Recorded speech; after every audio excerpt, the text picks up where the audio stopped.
تقریبا هر موقعی که توی یه سازمان داشبورد درست میکنم میبینم که بعد از یکی دو هفته همه واحدها میان سراغم و میگن ما هم از همین داشبوردها میخوایم. دیگه از اون گزارش های خشک و خالی اکسل خسته شدیم. حالا نکته جالبش اینجاست که نه از ویژوال خاصی استفاده میکنم، نه از نرم افزار خیلی خفنی. تنها کاری که میکنم اینه که 4 تا ستون اصلی زیربنای داشبوردم رو دقیق و درست میسازم. امروز تو این ویدیو میخوام بهتون بگم این 4 تا ستون چیان و دقیقاً چطور میتونی ازشون استفاده کنی که داشبوردات نه تنها قابل فهم باشن بلکه خودشون داستان رو برای کاربرت تعریف کنن. ببین، قبل از اینکه حتی یه دونه نمودار بکشی باید 2 تا چیزو مثل کف دستت بشناسی. اول اینکه این داشبورد دقیقاً برای کیه، کاربر نهایی که قرار هر روز با این داشبورد کار بکنه کیه، یه مدیر عاملی که فقط میخواد نگاه سرسری به چند تا عدد کلیدی بندازه، یا یه تحلیلگر که دنبال جزئیات و کندوکاو بیشتره. اگر این شناخت از مخاطبتون نداشته باشید، داشبورد مثل یه کدیه که برای هیچ کس اندازه نیست و تهش همون گزارش اکسلی که ازش فراری بودی دوباره میشه انتخاب اولشون. دوم که حرف حساب و پیام اصلی این داشبورد چیه؟ این داشبورد قراره به چه سوال مهمی جواب بده؟ چه بینش کلیدی رو قراره به کاربر بده؟ اگر خودت ندونی پیام اصلی چیه، پس چه انتظاری داری که کاربر با یک نگاه بفهمه؟ داشبورد بدون پیام مرکزی مثل یک سخنرانی بدون موضوع. پس اولین و مهمترین قدم اینه مخاطبت رو بشناس، پیام اصلی داشبوردت رو شفاف کن، اینجوری داشبوردت هدفمند میشه.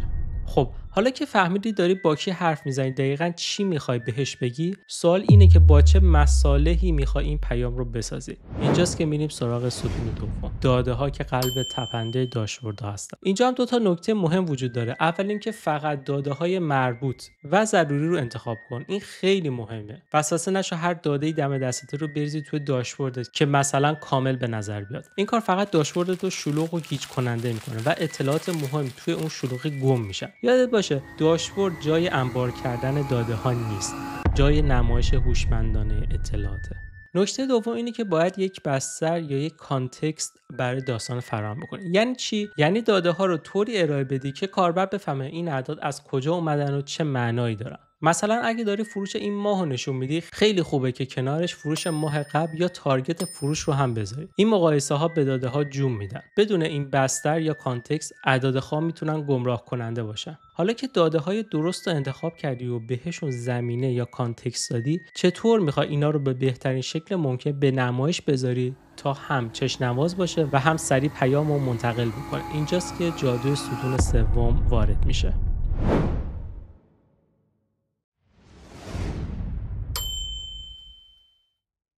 رسیدیم به جایی که خیلی عاشقشن. چطور داده ها رو به شکلی نشون بدیم که هم زیبا باشه، هم سریع پیام رو منتقل بکنه. اینجا چند تا اصل اساسی داریم. اول از همه انتخاب نمودار درست. هر نموداری برای یک هدف خاصی طراحی شده. برای مقایسه نمودار میله‌ای، برای روند نمودار خطی، که اگر نمودار رو اشتباه انتخاب بکنی پیام داده ها به کلی عوض میشه. بعدش میرسیم به استفاده هوشمندانه از رنگ و ویژگی‌های پیش توجهی. رنگ‌ها میتونن معجزه بکنن. از یک پالت رنگی محدود و هدفمند استفاده کن. با رنگ میتونی توجه کاربرت رو به نکات خیلی مهمی جلب بکنی. علاوه بر رنگ، چیزهای دیگه هم هستن که ناخودآگاه توجه رو جلب میکنن، مثل اندازه بزرگتر یک عدد یا ضخامت بیشتر یک خط. اینا همون جایی هستن که چشم کاربر رو به سمت نکته اصلی هدایت میکنن. یادت نره میگن اطلاعاتی که به صورت بصری جذاب ارائه میشن تا 22 برابر بیشتر تو ذهن میمونن. و البته یه اصل طلایی، کمتر بیشتر. اینجا حرف اول رو میزنه. داشبورد رو شلوغ نکن، فضای سفید کافی بذار، هر چیزی که به فهم بهتر کمک نمیکنه رو حذف کن. یه داشبورد خلوت و تمیز خیلی سریعتر پیام رو میرسونه. خب حالا که مخاطبت رو شناختی، پیام اصلی رو مشخص کردی، داده های درست رو انتخاب کردی و با یک ویژوال جذاب نمایششون گذاشتی، آیا کار تمومه؟ نه. یه داشبورد عالی چیزی بیشتر از کنار هم چیندن نمودارهای خوشگله. چطور این قطعات پازل رو کنار هم بچینیم تا یک داستان کامل و منسجم تعریف کنیم؟ این وظیفه ستون چهارمه.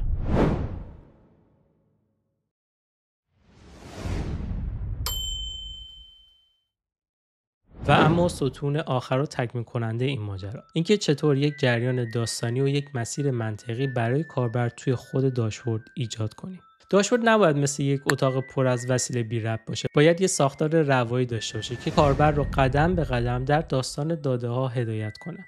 کاربر باید بتونه یه مسیر مشخصی رو دنبال بکنه. مثلا از یک دید کلی و مهمترین شاخص‌ها در بالای صفحه شروع بکن. بعد اگر نیاز داشت بتونه وارد جزئیات بیشتر بشه. چیدمان المان‌ها باید طوری باشن که چشم کاربر به طور طبیعی از مهمترین اطلاعات به سمت اطلاعات تکمیلی حرکت بکنه. و بخش خیلی مهم دیگه این ستون عنوان‌های راهبردی و گویا برای هر ویژوال و حتی خود داشبورده. به جای عنوان‌های خنثی مثل فروش ماهانه یه عنوانی بذار که خودش پیام اصلی اون نمودار رو بگه. مثلا فروش ماهانه با رشد 20% به رکورد جدید رسید. این عنوان‌ها مثل تابلوهای راهنمای یک قصه عمل می‌کنن و به کاربر کمک می‌کنن خیلی سریع به نتیجه گیری برسه. و اگر تو هم می‌خوای تحلیلگر داده بشی، این ویدیو برای توه.